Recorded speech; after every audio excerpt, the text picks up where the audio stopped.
everyone, and welcome to another video. Today I am very excited to share this DIY with you. It is one that I have been wanting to try for quite a while, but I'm not totally certain how it's going to work out, so let's just kind of go on this journey together. So the first thing that you're going to need for this is a box that opens up. Ooh. Could have done that a little more gently.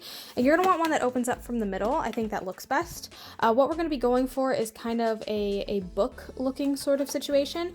I was really looking for 8 inches across and I totally missed that it was also 8 inches wide. So I got a very square looking box, but I think the idea will stay once I get the cover on this book. And what I'm using for that is very simply white chipboard. Now I thought about just getting regular chipboard and painting it white because I do plan on painting this white as well, but I just thought it would be easier if part of it was already done for me. And I've actually already cut out the pieces that I needed.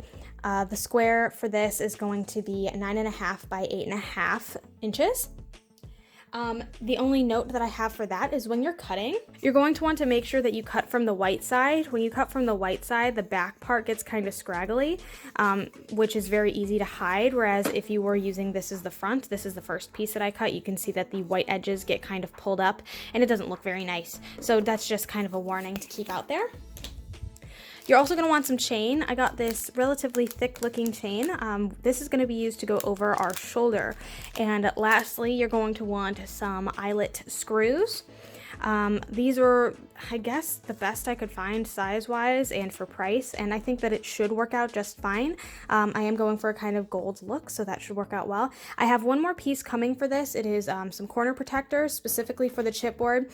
If you're carrying this around, you definitely do not want it to start bending at the corners if you bump into something. So I got some corner protectors in a similar gold that I'm going to be placing on that should be arriving tomorrow. So this should be like a 2-day DIY, but most of it should be able to get done today.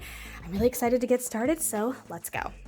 The first thing I'm going to do here is paint the box, and you do not need to paint the whole box, just the outside, because we are using the chipboard to cover the front and back. So all we'll need to do is the height of the box. So I'm just gonna put some white paint in here and get started. Ideally, I would have liked to find a box that had gold hardware instead of the silver like I have here. And I'm gonna be taking a tinier brush and kind of going around there for the details, and I'm probably just gonna go slightly into the sides here, as you can see, just in case you can kind of see a little bit into it depending on how well the chipboard adheres.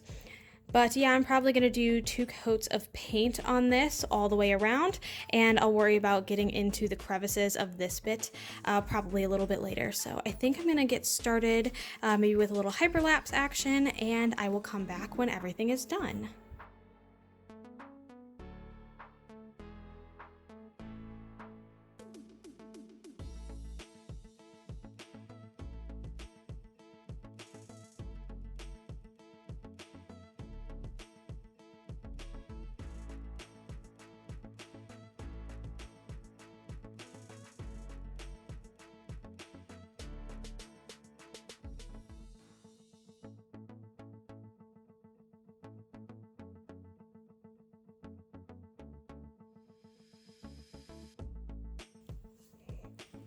All right, I think she's been painted up pretty nice. Only thing, I did miss a couple of spots around here that I'm going to touch up a little bit later. And also, something else that's really nice about using acrylic paint is, for instance, if you get a little bit on this hardware, it's really easy to just scrape off. So you can just take your nail or a toothpick and scrape off any paint that gets where you don't want it.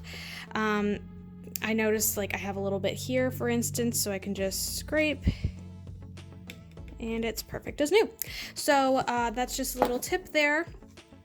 I think it looks good. I decided to paint all of the inside. I am going to be putting in some like fabric as a liner, but I just wanted to have a little bit, I don't know, just in case if I decide to change my design.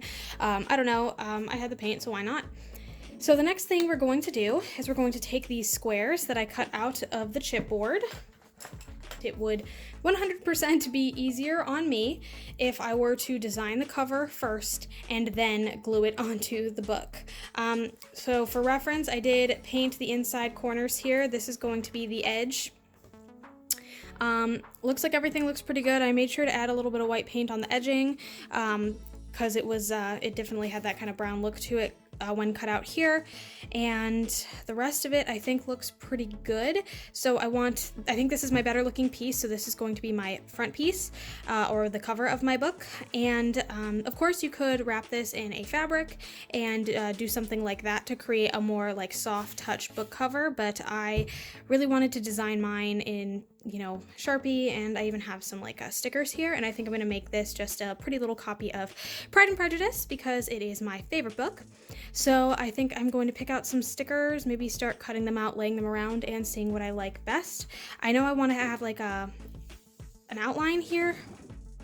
I don't know what to call it, maybe like an inlaid square, I suppose, because I will be adding those book corners in the corner bits, obviously. So I'd like to do that, and maybe a little silhouette of a Regency woman kind of towards the bottom. That's the kind of look I'm going for. I think I'm going to start the hyperlapse now, and we'll see how it ends up.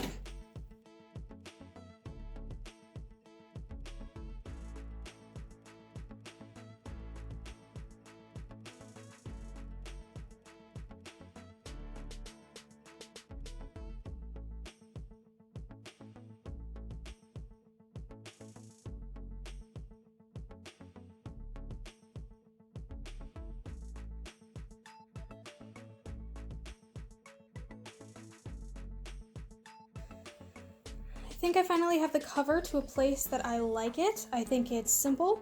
I almost wish I would have maybe done some different color, like a pink to match this on the outside, but I'm going to be using a pretty loud print on the inside, so I think having a very simple outside and a really loud inside is going to work, which is why I've opted to just leave it white. But I did this in a gold gel pen. This is all just Sharpie, a mixture of a fine point to go around the edges and then this really thick super Sharpie in the middle. This is a regular light pink Sharpie that, man, went down really light and then kind of darkened up. I'm sure you saw in that hyperlapse. It was very concerning to me as I put down that first P and then started kind of going over them. I was like, oh my god, this is a totally different color, but I like this color that it came to a little bit better.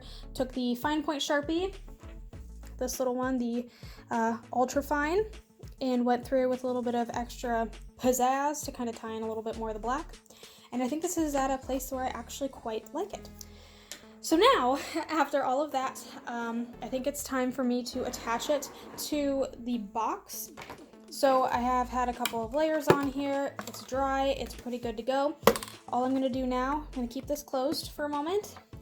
I'm gonna center this on the back here so that I have just the same amount of overhang on either side and it's lined up right here. And I'm going to attach it with that glue. All right, now to move on to attaching the chain. So I am going to be screwing in 2 of these gold eyelets.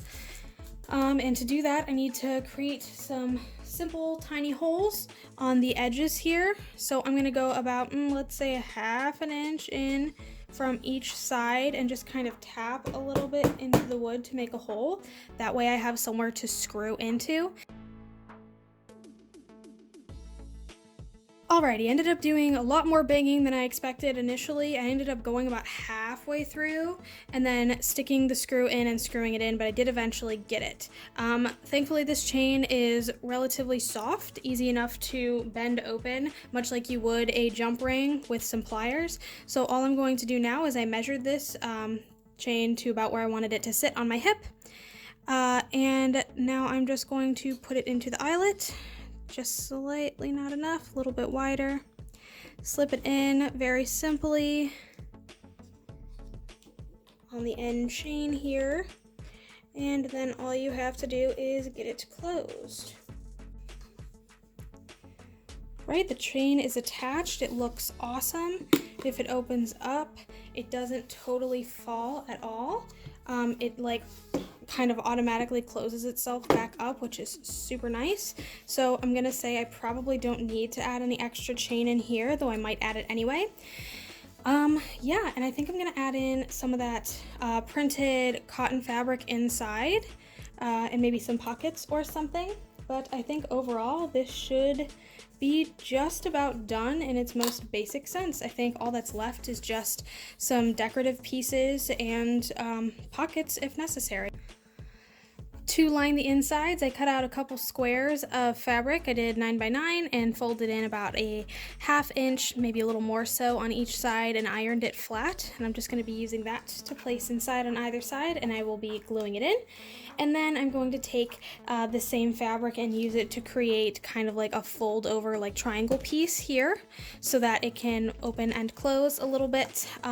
And anything inside won't fall out the sides. These are pretty thick, but I don't think they're thick enough, so I'm gonna do that.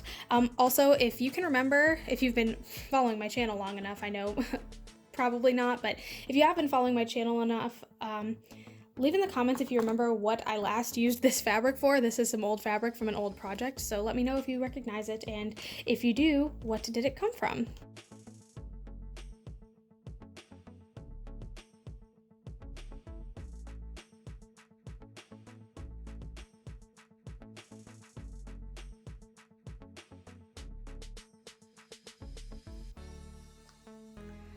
It looks like it's all managed to come together. I've added this little tassel on the back, which I think looks great, and it's on the side, which means I can obviously kind of store it back here or set it down if I wanted to open it.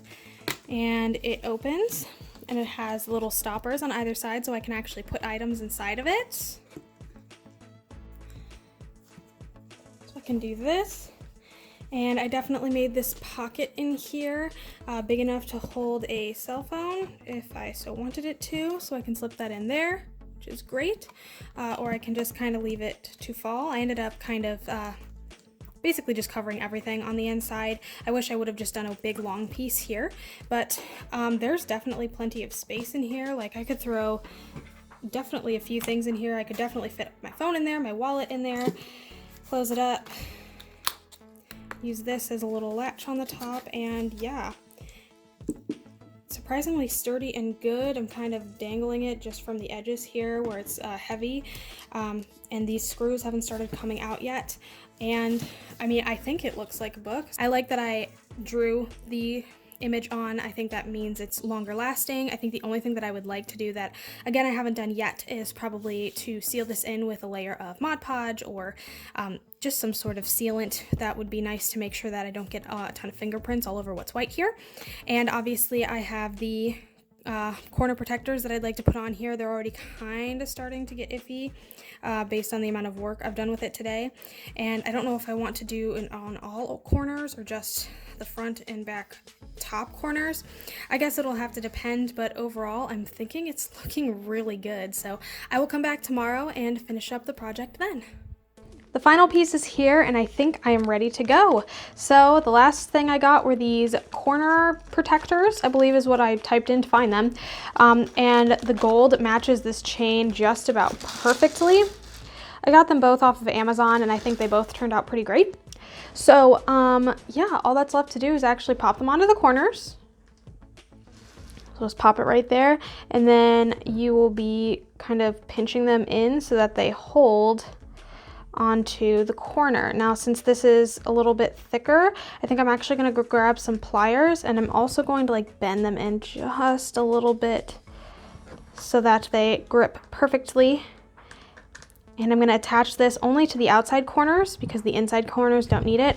I also added just this little strip of chipboard to the top and bottom just to make it look more like a complete book when looked at from the bottom. So yeah, I'm gonna grab my pliers and I'm gonna start pinching these on. I cannot even tell you how much of a difference I think just this little touch made. I think it made everything look super final, and on top of that, now I know that my corners will not be bending. Of course, I used my pliers, my needle nose pliers, to kind of close them, of course, and it did kind of leave some indents on that, and that's to be expected, but honestly, they had some sort of design on them anyway, and I don't think it detracts too much, especially when you're looking at it from afar. So time for the final shots and to show you the completed finished product.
that's all she wrote. Did you like that pun? Probably not, no one does. But yeah, I'm actually really happy with how this turned out. I think there are definitely maybe some things I could have done a little bit differently. I could have used a thicker cardboard. I could have wrapped this and really actually done more of a tutorial on how I could cover the front with some fabric, but I really wanted to keep this simple design. This is the design I had in mind, and I absolutely love this DIY. I think it's a really cute, like personalized kind of gift. I think from the back, obviously it looks a little iffy, but oh my gosh, I love it. I love the colors that are on it. I love the corner protectors. I love all of this so much. And this is like one of those things that I've just been meaning to do, wanting to do for a long time. And I don't know, I'm just really happy with how it turned out. I already sent a couple pictures to my family and friends to kind of get their thoughts on it, and reviews have been positive. So I hope you enjoyed it, and if you did, feel free to like and subscribe. I make new videos every Sunday at 12 p.m. Eastern Standard Time, and I'd love for you to be here for the next one. Thanks so much for watching, and I'll see you then. Bye!